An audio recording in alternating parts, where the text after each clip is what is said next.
দেখো আমি পুজো করতে এসেছি, আর দেখো আমার জগন্নাথ দার, বলরাম দার আর সুভদ্রার মায়ের কাছে বসে পড়েছে। আরে ওই তুই এখানে বসেছিস কেন? হ্যাঁ, এটা তো আমার কি, এটা দেখো, এটা আমার রাধা কৃষ্ণ, আমার জগন্নাথ বাবার আর বলরাম বাবার আর সুভদ্রার মায়ের তো সিংহাসন। তুমি এইভাবে বসে পড়েছো এখানে সিংহাসনের উপরে, এটা কি হয়েছে? হ্যাঁ, এখানে কেউ বসে? হাই হাই হাই, দেখো বাঘা,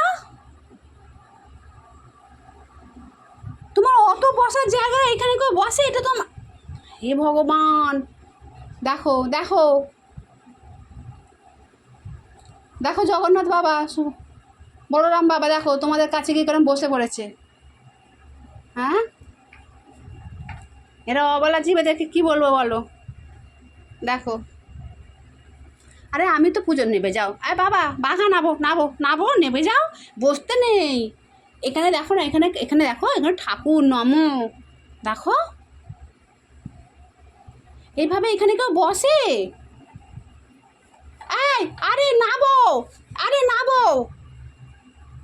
আরে আমাকে নামাতে হবে, তুই নিজে নিজে নামবি না? নিজে নিজে তো বললি, নিজে নাম, ঠাকুরের কাছে উঠে হায় হায়। ওই নাপ নাপ নাপ, আরে নামবি নাকি?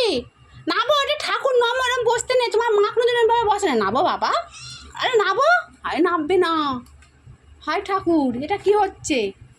এই নাবো, আরে নাবো, ওরম করতে নেই, নাবো। হ্যাঁ, বুঝি যাও। তো শেষ পর্যন্ত কিছুতে নামবে না, ও অনেক কষ্ট নামাতে হলো। ওই যে নেবে, ওইদিকে চলে গেছে। এই যে